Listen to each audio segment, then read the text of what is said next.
मैं ये समझता हूं कि जो अच्छा दोस्त वही है जो कमियां बताए। तारीफ करने वाले बहुत मिल जाएंगे। दोस्त का मतलब इस लफ्ज में ही छुपा हुआ है। एक डैश लगा दीजिए बस। 2 डैश सत्य, 2 सच्चाइयां, 2 सत्य। अगर एक तरफ से सत्य है एक तरफ से झूठ है, ज्यादा देर नहीं चलेगा। तो सत्य वही है जो बताया जाए। अकबर ने बीरबल से पूछा कि बीरबल, सच और झूठ में क्या फर्क होता है, क्या अंतर होता है? बीरबल ने कहा, जी जितना कान और आंखों में होता है। तो अकबर ने कहा, ये क्या, मैं समझा नहीं। तो बीरबल ने कहा, जी जो कानों से सुनते हैं वो झूठ है, जो आंखों से देखते हैं वो सच है। आजकल जगह जगह पे नफरत के बीज बोए जाते हैं तो इंटरनेट बंद करना पड़ता है, क्योंकि र्यूमर फैलते हैं। वो कानों से सुनते हैं, हम आंखों से नहीं देखते। अफवाहें कानों से फैलती हैं, आंखों से नहीं फैलती। तो अखबारों का ये काम, मीडिया का ये काम है कि वो लोगों को आगाह करे कि ये हो रहा है। वरना आजकल देखते हैं, एक टीवी चैनल ने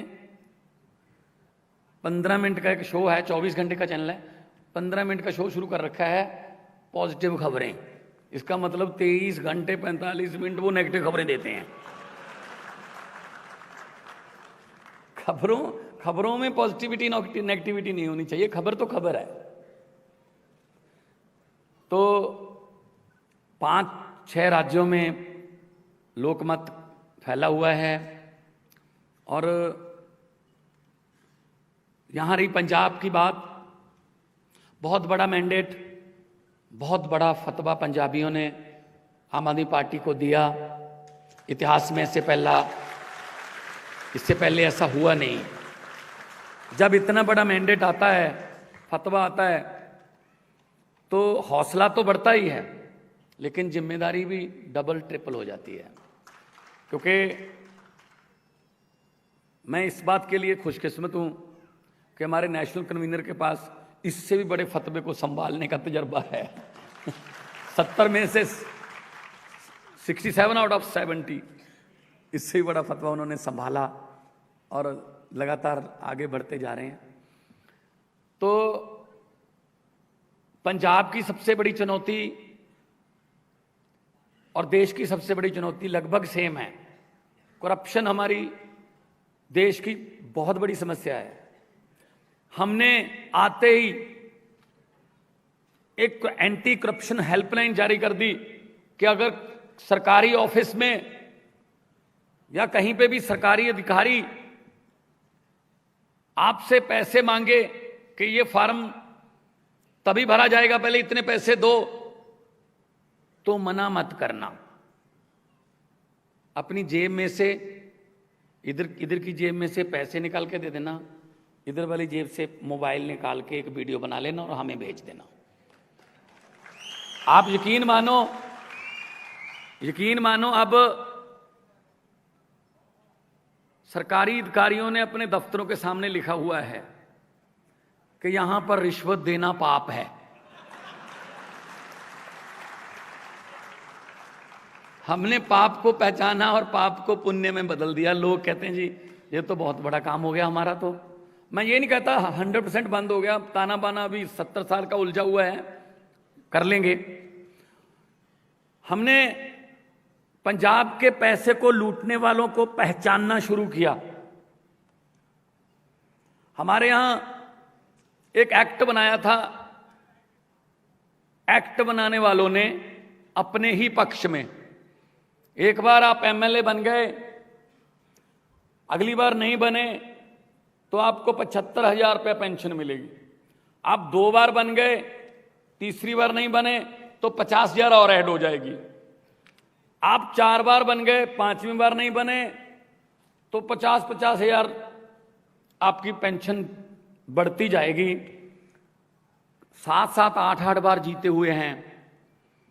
हैरानी की बात यह है विजय जी कि बहुत से एमएलए ऐसे हैं पंजाब में जिनको हारने में फायदा है, क्योंकि जीतते हैं तो सैलरी मिलती है, हारते हैं तो पेंशन मिलती है। सैलरी है 85,000 और हारते हैं तो पेंशन मिलती है 4.5 लाख। तो हमने बोल दिया कि जी सेवा, हाथ जोड़कर वोट मांगते हो कि हमें सेवा का मौका दीजिए, हम सेवा की इतनी पेंशन नहीं दे सकते। एक एमएलए एक पेंशन, चाहे 10 बार बनो चाहे 5 बार बनो। ये बहुत ही लोगों ने वेलकम किया इस फैसले का। खेती, क्योंकि पंजाब एग्रेरियन स्टेट है, धान उगाने की वजह से हमारे पानी का जो लेवल है धरती का बहुत डेंजरस लेवल पर नीचे चला गया है। मतलब मारूथल बनने की कगार पर खड़े हैं। हमको पानी बचाना है। हमारी स्टेट का नाम पानियों पर है, 5 आब, 5 पानी।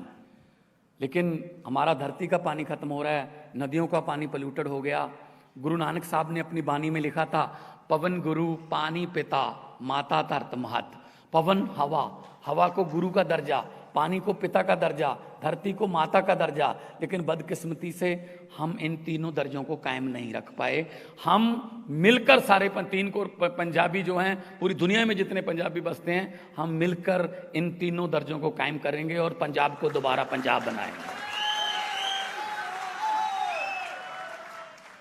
ड्रग्स की बहुत बड़ी समस्या है। हमारे युवा जो हैं वो बहुत बड़ी संख्या में ड्रग्स में चले गए। असल में उनका कसूर नहीं मानता मैं, असल में बेरोजगारी है। अगर उनको काम मिले तो वो नहीं जाएंगे ड्रग्स की तरफ। पंजाबी दी कहावत है, बेला मन शैतानी दा कर। अगर वो फ्री रहता है तो कुछ ना कुछ उल्टा सीधा करेगा। अब हमारे यहाँ ट्रेंड है, या तो बाहर चले जाओ आईलेट्स करके, जब विदेश में पेरेंट्स भी कहते हैं बेटा चला जाए यहाँ से, वरना तो ड्रग्स में ना चला जाए। तो हम उस पर बहुत सिस्टेमेटिकली काम कर रहे हैं। और वो पंजाब जो कबड्डी के खिलाड़ियों के लिए जाना जाता था, वो पंजाब जो दारा सिंह मिल्खा सिंह के लिए जाना जाता था, वो पंजाब जो फौज के जर्नैलों के लिए जाना जाता था, उस पंजाब को दोबारा फिर पंजाब बनाएंगे। और नौजवान युवा और नौजवान लड़के लड़कियों के हाथों में टिफिन देंगे, टीके नहीं मिलेंगे उनके हाथ में। टिफिन देंगे ताकि वो काम पे जाएं, शाम को घर पे आएं, यहीं पे अपने परिवार में अपना जीवन बसर करें।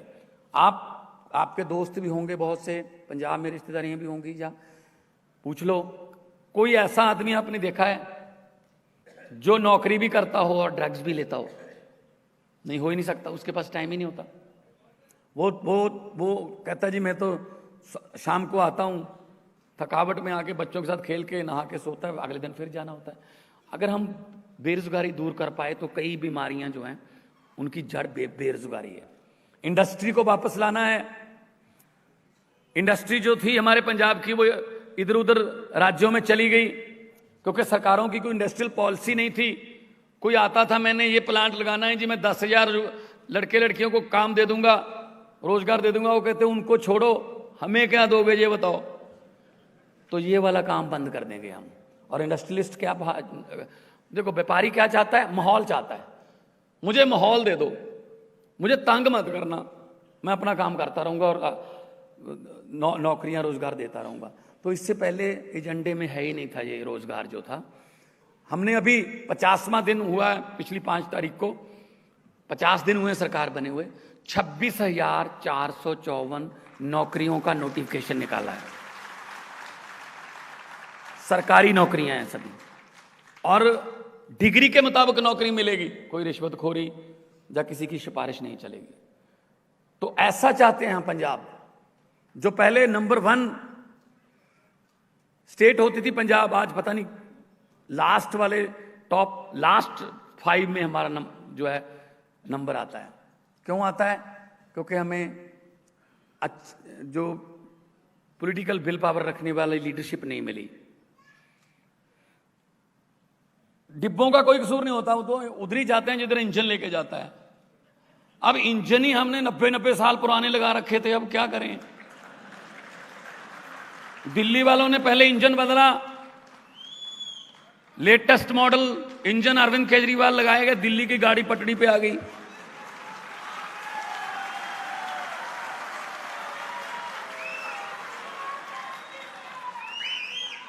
अब पंजाब वालों ने इंजन बदल लिया, और डिब्बे भी हम तो 92 दिए हैं साथ में।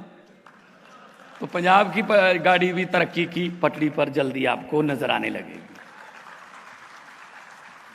प्रॉब्लम ये नहीं है कि हमें किसने लूटा। अंग्रेजों ने 200 साल लूटा, जम के लूटा, लेकिन आज अंग्रेज शर्मिंदा होंगे शायद कि हमने 200 साल में उतना काम नहीं किया जितना ये वाले 2 साल में कर देते हैं। अपनों ने लूटा। लोहे और सोने की दुकान आमने सामने थी बाजार में। एक दिन सोने ने लोहे से कहा कि भाई हथौड़ा तुझे भी पड़ता है, हथौड़ा मेरे भी पड़ता है, तू ज्यादा शोर नहीं करता, आधे बाजार में तेरी आवाज आती है। हथौड़ा, सोना बोला हथौड़ा मेरे भी पड़, तो हथौड़ा मेरे पे भी चलता है, कभी मेरी आवाज दुकान से बाहर सुनिए। तो लोहे ने कहा बिल्कुल सही बात है, हथौड़ा तेरे पे भी चलता है, हथौड़ा मेरे पे भी चलता है, तो तेरी आवाज कम आती है क्योंकि हथौड़ा तेरे लिए, लोहे का हथौड़ा तेरे लिए बेगाना है। बेगानों को काम ही पीटना है, बेगाने तो पीटेंगे, दुख देंगे, कष्ट देंगे, लेकिन मेरा दर्द इसलिए ज्यादा है कि मुझे मेरे अपने पीटते हैं। लोहे का ही हथौड़ा है और लोहे को ही पीटता है। तो हमें दर्द इस बात का है, हमें अपने लूट रहे हैं हम। बेगानों का तो काम ही ये था ना, लूटने ही आए थे, अब अपने के लूट रहे हैं। ये दर्द है बहुत बड़ा, देश की जनता का दर्द है। तो हम अपने देश के लिए कुछ भी करना पड़े करेंगे। हम मेरा भारत महान सिर्फ ट्रकों के पीछे लिख कर नहीं बना सकते, उसके लिए हमें इकट्ठे होके सबको एफर्ट्स करने होंगे। स्पोर्ट्स में और डिजिटल टेक्नोलॉजी में लेटेस्ट, अब तो खुल गई, पूरी दुनिया खुल गई है, अब तो कोई प्रॉब्लम नहीं है। तो भारत देश जो है, कई बार सुनते हैं टीवी पर कि छोटी छोटी बातों से दंगे होते हैं, एक दूसरे को लड़ाया जाता है। जब ये कानून आया था सीएए वाला, तो मैंने पार्लियामेंट में बोला था, मुझे स्पीकर साहबा ने कहा सिर्फ 1 मिनट मिलेगा। मैंने कहा जी मैं सिर्फ 40 सेकंड चाहता हूँ। कहते बोलो फिर। मैंने कहा मैं तो यही कहना चाहता हूँ कि कौम को कबीलों में मत बांटिए, लंबे सफ़र को मीलों में मत बांटिए, एक बहता दरिया है मेरा भारत देश, इसको नदियों और झीलों में मत बांटिए। तो एक दरिया की तरह इस देश को चलाएंगे, और दरिया अपना रास्ता खुद बनाता है, दरिया को कोई रोका नहीं जा सकता। और जो करप्शन भ्रष्टाचार करने वाले हैं उनसे मैं यही बात कहूँगा कि जितने मर्जी इकट्ठे कर लो, पैसे हीरे मोती, जितने मर्जी इकट्ठे कर लो, पैसे हीरे मोती, मगर ख्याल इतना रहे कफन पे जेब नहीं होती। बहुत बहुत धन्यवाद, बहुत बहुत मेहरबानी। देश के लिए सब कुछ करेंगे, और मैं फिर एक बार आपका धन्यवाद करता हूँ, आपने इतने प्यार से और मेरा मान सम्मान बढ़ाया, मैं आपका बहुत बहुत आभारी हूँ। बहुत बहुत मेहरबानी। जय हिंद, नमस्कार, सत श्री अकाल। आज मुझे कहा गया है कि इस टॉपिक पे बोलना है Aam Aadmi Party and its role in 2024 Lok Sabha election. Aam Aadmi party का 2024 के चुनाव में क्या रोल होगा। मैं यहां कहना चाहता हूं कि हम 2024 का चुनाव हमारा लक्ष्य नहीं है। हमारे लिए, आम आदमी पार्टी के लिए चुनाव लक्ष्य नहीं है, 2024 का लक्ष्य नहीं है। हमारा लक्ष्य हमारा देश है, हमारा लक्ष्य भारत माता है। हम यहां राजनीति में येन केन प्रकारेण सत्ता हासिल करने के लिए नहीं आए, यहां कैरियर बनाने के लिए नहीं आए। अपने अपने कैरियर छोड़ के आए हैं हम लोग। हम देश के लिए आए हैं, भारत माता के लिए आए हैं। पहली बार जब दिल्ली का मुख्यमंत्री बना 2013 दिसंबर में, पहली बार मुख्यमंत्री बना, 49 दिन के बाद इस्तीफा दे दिया था। भारत क्या दुनिया के इतिहास में ऐसा कोई वाकया नहीं है कि 49 दिन में आदमी खुद ब खुद सीएम की कुर्सी छोड़ दे। तो यहां पे सत्ता भोगने और सत्ता पाने के लिए नहीं आए, देश बचाने के लिए आए हैं, देश बनाने के लिए आए हैं। तो 2024 हमारा लक्ष्य नहीं है। हमारा लक्ष्य क्या है? आप लोग भगवान को मानते हो? कौन कौन मानता है, जरा हाथ खड़े करो।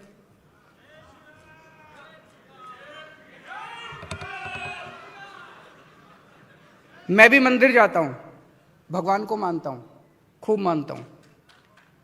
जब भी मंदिर जाता हूं, कभी तीर्थ स्थान जाता हूं, कभी सुबह उठ के जब पूजा करता हूं भगवान की, तो जब आदमी मंदिर जाता है, भगवान के पास, भगवान के साथ बात करता है, तो कई बार कुछ मांगता है।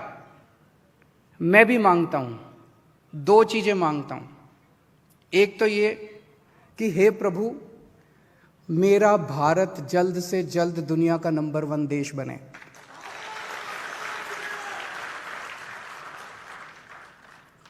और उसे नंबर 1 देश बनाने में जो भी मैं रोल अदा कर सकूं, मैं वो रोल अदा करूं। तो 2024 में आम आदमी पार्टी का क्या रोल होगा वो इंपॉर्टेंट नहीं है।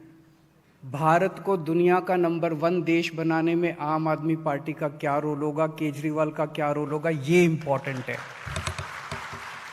और दूसरी चीज मैं भगवान से मांगता हूं कि हे भगवान, जब तक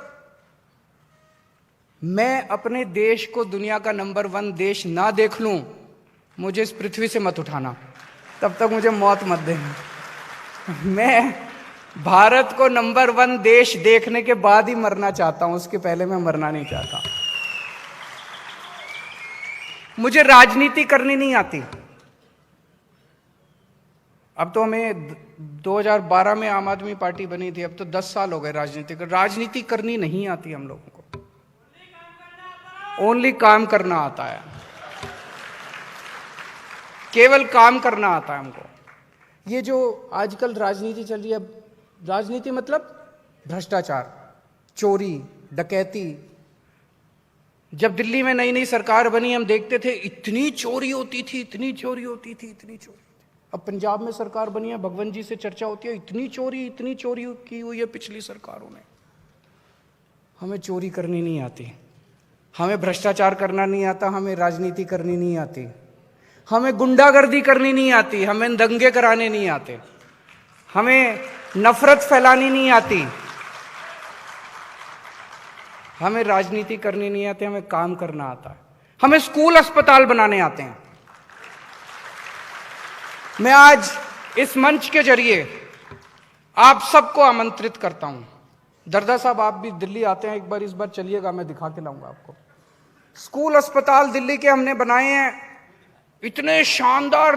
पहले दिल्ली में मुझे पता चला महाराष्ट्र में सरकारी स्कूलों का बुरा हाल है कि नहीं है? बहुत बुरा हाल है। पहले दिल्ली में भी बहुत बुरा हाल था। दिल्ली में भी सरकारी स्कूलों का इतना बुरा हाल था, दीवारें टूटी पड़ी थी, छत टूटी पड़ी थी, बच्चे आते नहीं थे, आते थे तो 15-20 मिनट 1 घंटा करके घर चले जाते थे, टीचर पढ़ाते नहीं थे, इतना बुरा हाल था और रिजल्ट इतना खराब आता था। आज दिल्ली के सरकारी स्कूल इतने शानदार हो गए हैं, इतने शानदार हो गए हैं। मैं आपको 2 ही बातें बताऊंगा। मैं अपने मुंह से अपनी तारीफ करूं तो अच्छा नहीं लगता, लेकिन 2 बातें सुन ली। इस बार दिल्ली के सरकारी स्कूलों के 12वीं क्लास के नतीजे 99.7% आए हैं। 99.7% नतीजे। प्राइवेट के भी नहीं आए इतने नतीजे। प्राइवेट को बहुत पीछे छोड़ दिया अब सरकारी स्कूलों ने। नंबर 1। दूसरी बात, इस साल दिल्ली में 4 लाख बच्चों ने अपने प्राइवेट स्कूलों से नाम कटा के सरकारी स्कूल में भर्ती कराया। अमीरों के बच्चों ने, पहले गरीब आदमी भी अपने बच्चे को सरकारी स्कूल नहीं भेजना चाहता था। पहले गरीब, इस बार अब अमीर लोग भी अपने बच्चों के नाम कटा के सरकारी स्कूलों में भेज रहे हैं, क्योंकि सरकारी स्कूलों में इतनी सुविधाएं हो गई जो प्राइवेट में भी नहीं मिल रही हैं। मैं आपको कुछ उदाहरण देता हूं। एक लड़का है सुधांशु, उसके पिताजी प्राइवेट कंपनी में एक छोटे से केयरटेकर है। किसी लोअर मिडिल क्लास कॉलोनी में रहता है, बहुत गरीब परिवार का है। इस बार 12वीं पास करने के बाद उसका आईआईटी दिल्ली में मैकेनिकल इंजीनियरिंग के अंदर एडमिशन हुआ है।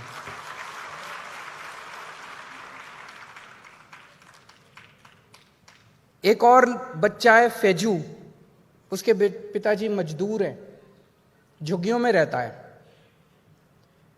उसका इस बार एनएसयूटी में मैकेनिकल इंजीनियरिंग में एडमिशन हुआ है। आप सोच के देखिए, अगर पहले वाले सरकारी स्कूल होते और उनमें ये बच्चे पढ़ रहे होते तो गरीब का बच्चा गरीब ही बनता, मजदूर का बच्चा मजदूर ही बनता, केयर टेकर का बच्चा गरीब ही बनता। इन बच्चों का कोई भविष्य नहीं था। 16 लाख बच्चे हमारे सरकारी स्कूलों में पढ़ते हैं। इन 16 लाख बच्चों का भविष्य अंधकार में था। इन 16 लाख बच्चों का भविष्य उज्जवल हुआ है। एक बच्चा है गगन, उसके पिताजी कार्डबोर्ड का काम करते थे। कोरोना के टाइम में 2 साल पहले मौत हो गई। उसका एडमिशन आईआईटी बीएचयू में इलेक्ट्रॉनिक्स इंजीनियरिंग के अंदर हुआ है। आप लोग सोच रहे होंगे कि केजरीवाल जो है ना, ये 5-7 एग्जाम्पल उठा के ले आया। पिछले 3 साल से हर साल 450 बच्चों का हर साल दिल्ली के सरकारी स्कूलों से आईआईटी के अंदर एडमिशन हो रहा है। 450 बच्चों का एवरी ईयर।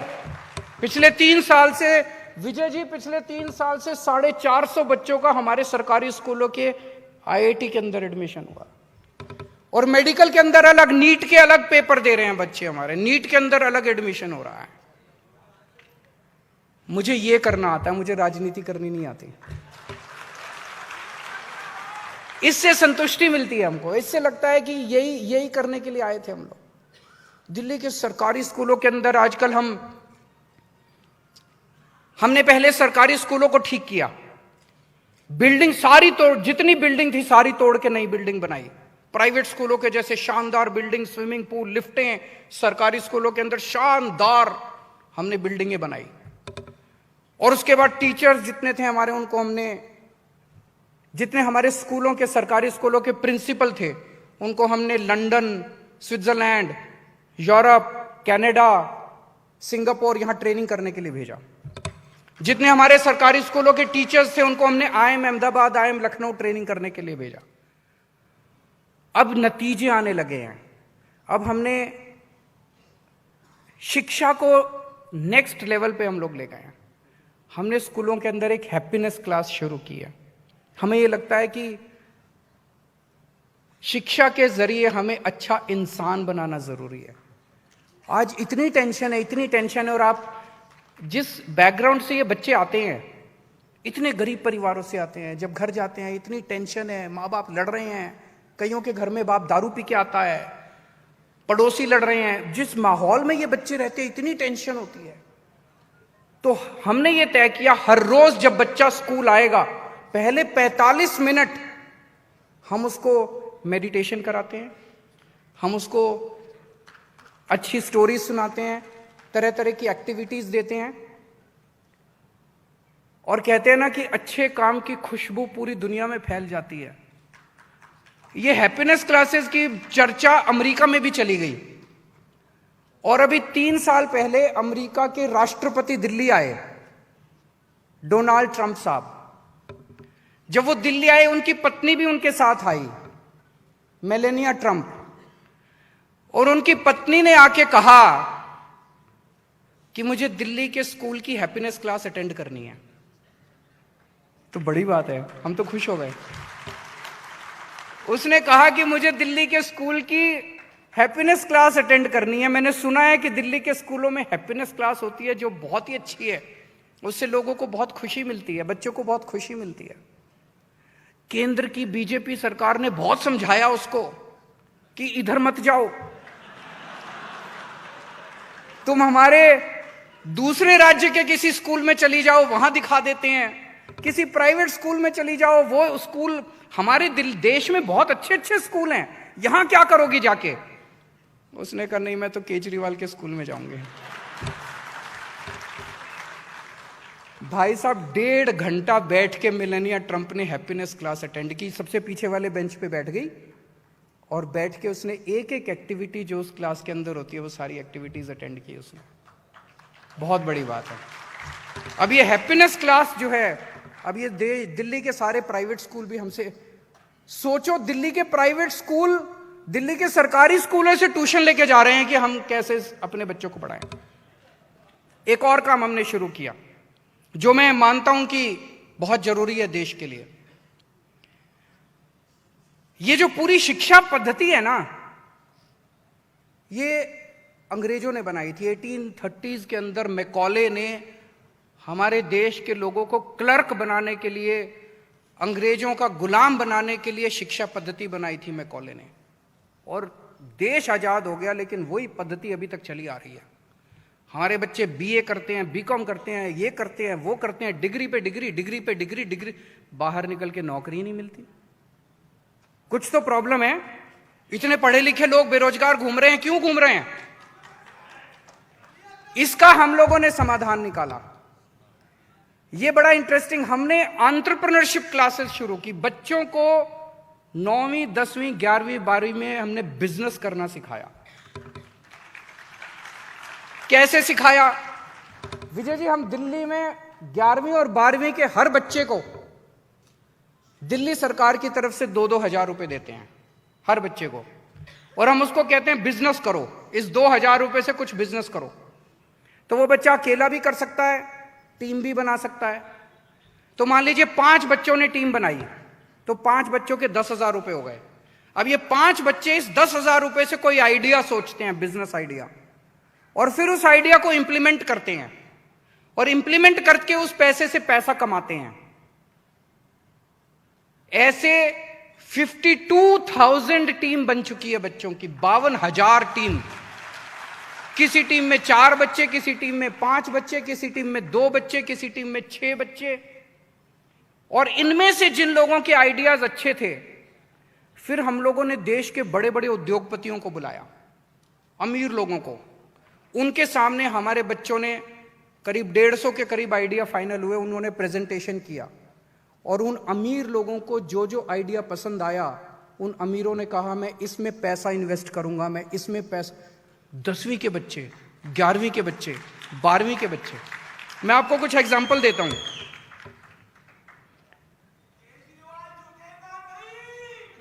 नहीं, बिल्कुल नहीं झुकेगा। एक 5 बच्चों की टीम ने एक ड्रिंक बनाई, उसका नाम रखा मिस्टिक डेट्स।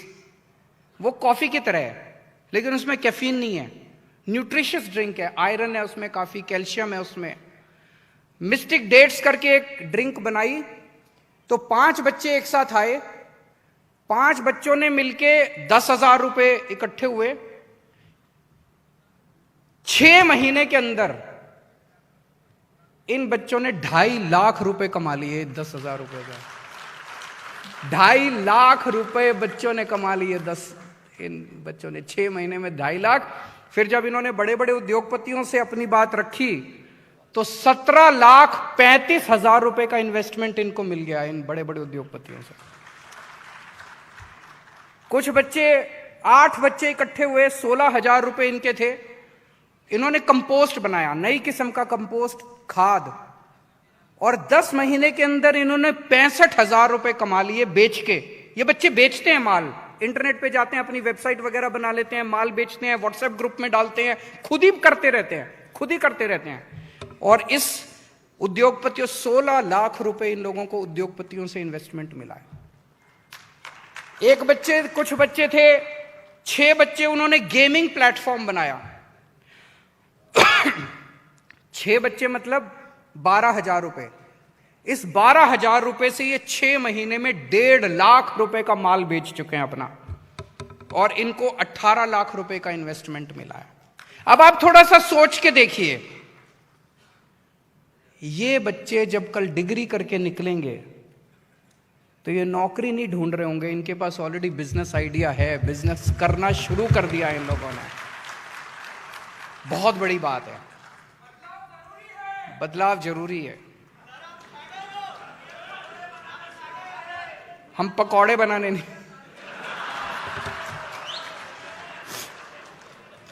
हमने दिल्ली में शानदार स्कूल हॉस्पिटल बनाए हैं।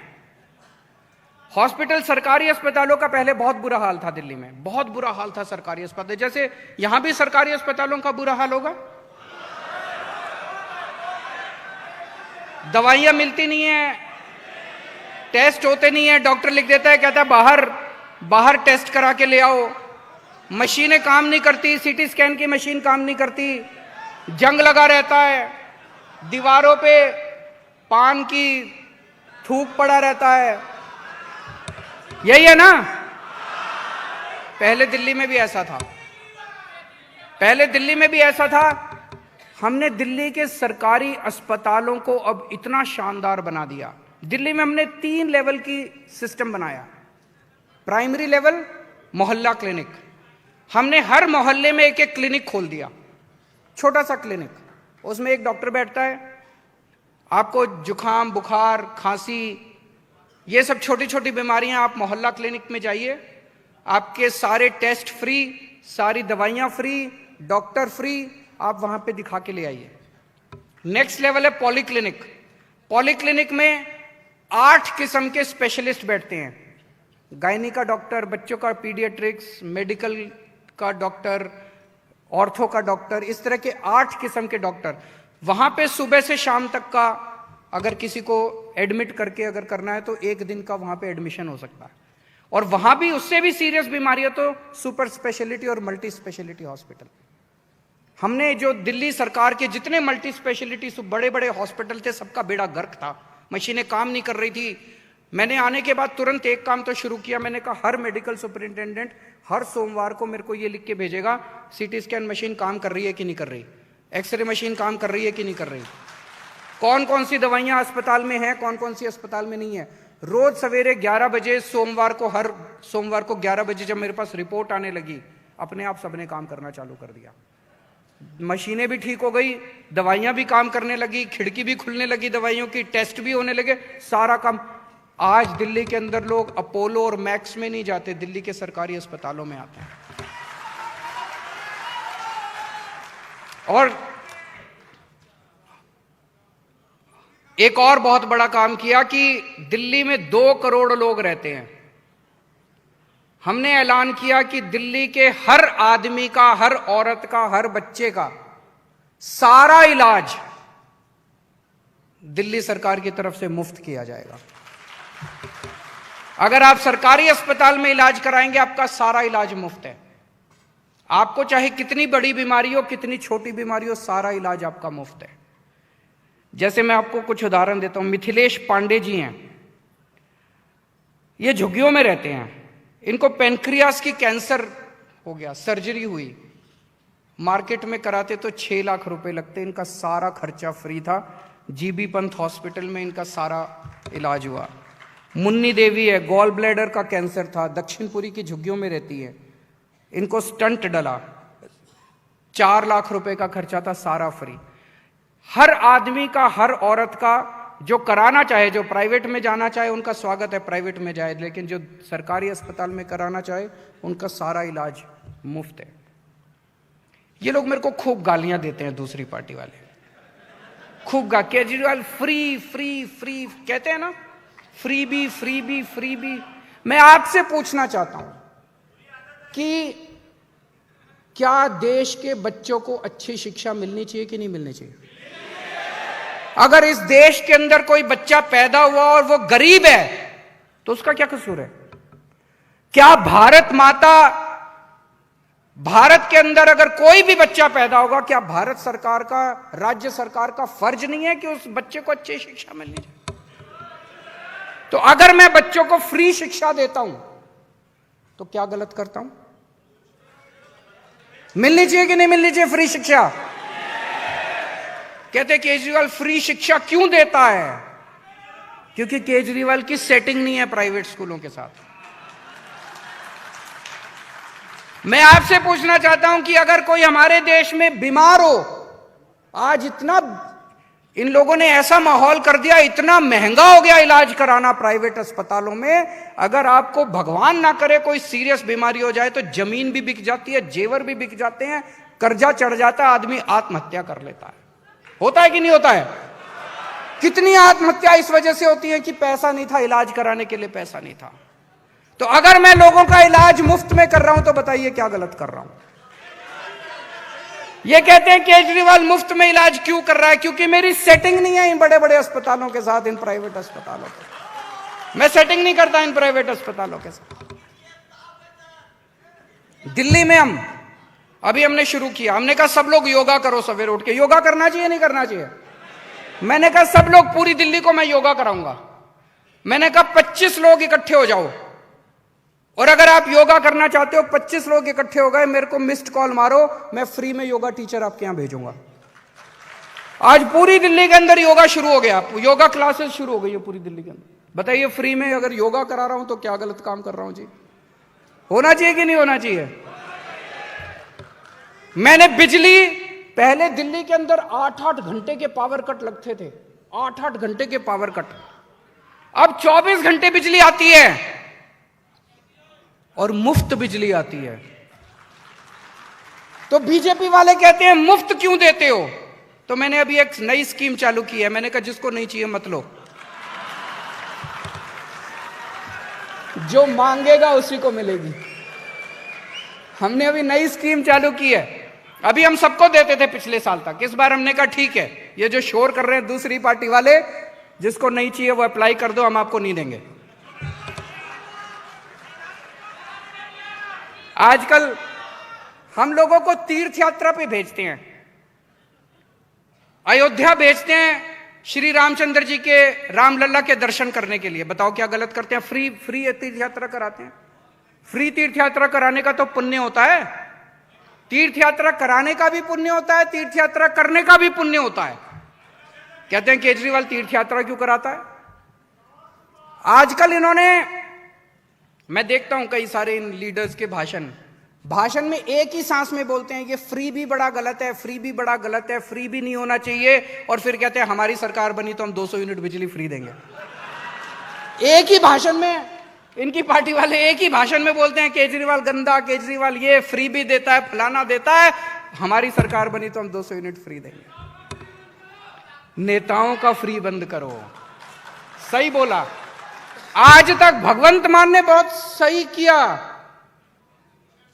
ये नेताओं को सब कुछ मिले। आपको पता है एक एक नेता को 4-4 हजार यूनिट बिजली मुफ्त मिलती है। 4,000 यूनिट तुमको हर महीने बिजली मुफ्त मिले तो कोई तकलीफ नहीं है। एक गरीब आदमी को 200 यूनिट बिजली मुफ्त मिल जाए तो सारे नेता चिल्लाते हैं फ्री भी, फ्री भी, फ्री भी, फ्री भी। अरे यार, नेताओं का सारा इलाज मुफ्त होता है, अमेरिका में इलाज करा के आते हैं, और अगर एक गरीब आदमी बेचारा सरकारी अस्पताल में उसको दवाइयां फ्री कर दी तो कहते हैं फ्री भी, फ्री भी, फ्री भी।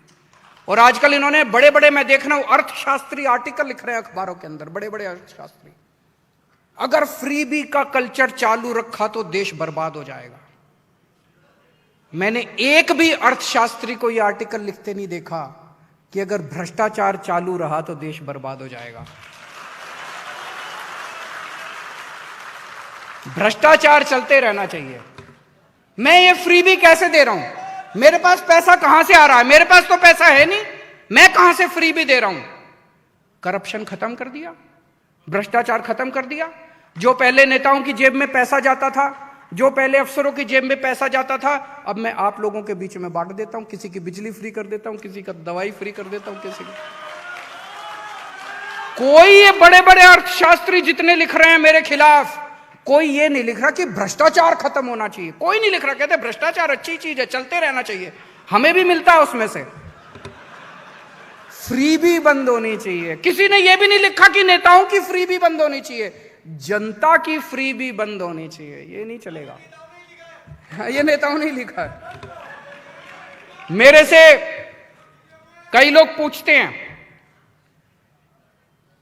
केजरीवाल जी किसके साथ अलायंस करोगे, नेशनल अलायंस किसके साथ करोगे? मेरे को ये राजनीति करनी नहीं आती, इनका अलायंस मेरे को समझ में नहीं था। ये 10 पार्टियों का अलायंस, 20 पार्टियों का अलायंस, इसको हराने के लिए अलायंस करेंगे, उसको। मेरे को किसी को नहीं हराना, मेरे को तो देश को जिताना है।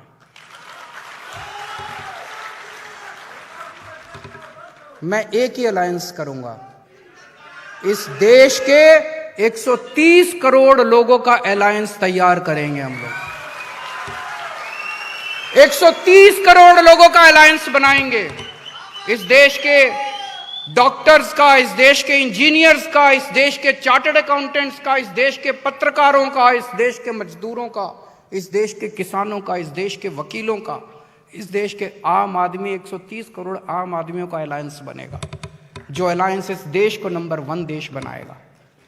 आज ये देश जहां पे है, ये नेताओं की वजह से नहीं है।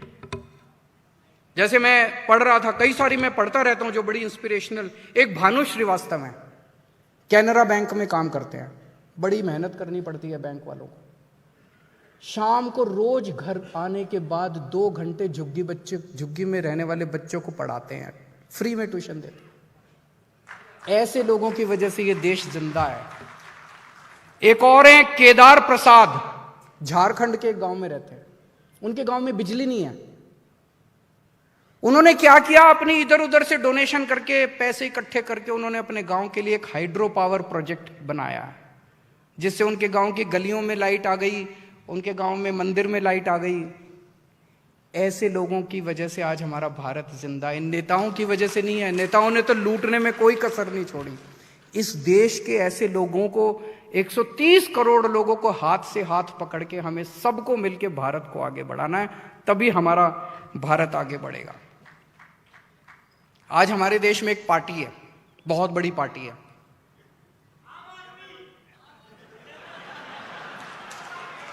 उस पार्टी में पूरे देश में कहीं कोई गुंडागर्दी हो जाए, कहीं कोई दंगे हो जाए, इसके लोग पहुंच जाते हैं उनको मेंबर बनाने के लिए, अपने लोग, गुंडों को, लफंगों को, दंगों को। पूरे देश में दंगे कराते हैं, पूरे देश में गुंडाई कराते हैं, पूरे देश में लफंगाई कराते हैं। मैं तो दंग रह गया इतने, मैंने कहीं बलात्कार हो जाए, बलात्कारियों के लिए शोभा यात्रा निकालते हैं, बलात्कारियों को माला पहना के आते हैं। ऐसे देश आगे बढ़ेगा? ऐसे तो देश आगे नहीं बढ़ सकता। इस तरह की गुंडागर्दी, लफंगाई से तो देश आगे नहीं बढ़ सकता। तो अगर आप लोगों को दंगे चाहिए, उनके साथ चले जाना। अगर आप लोगों को गुंडागर्दी चाहिए, उनके साथ चले जाना। अगर आप लोगों को तरक्की चाहिए, स्कूल चाहिए, अस्पताल चाहिए, तो मेरे साथ आ जाओ सब लोग। अगर आप लोगों को भ्रष्टाचार चाहिए, उनके साथ चले जाना। अगर आप लोगों को कट्टर ईमानदारी और कट्टर देशभक्ति चाहिए, तो आइए हम सब लोग मिलके 130 करोड़ लोगों का एक नया अलायंस बनाते हैं। मैं फिर से दरदा साहब का बहुत बहुत शुक्रिया अदा करता हूं, उन्होंने इतने खूबसूरत लोगों के साथ आज बात करने का मुझे मौका दिया। बहुत बहुत शुक्रिया, थैंक यू सो मच।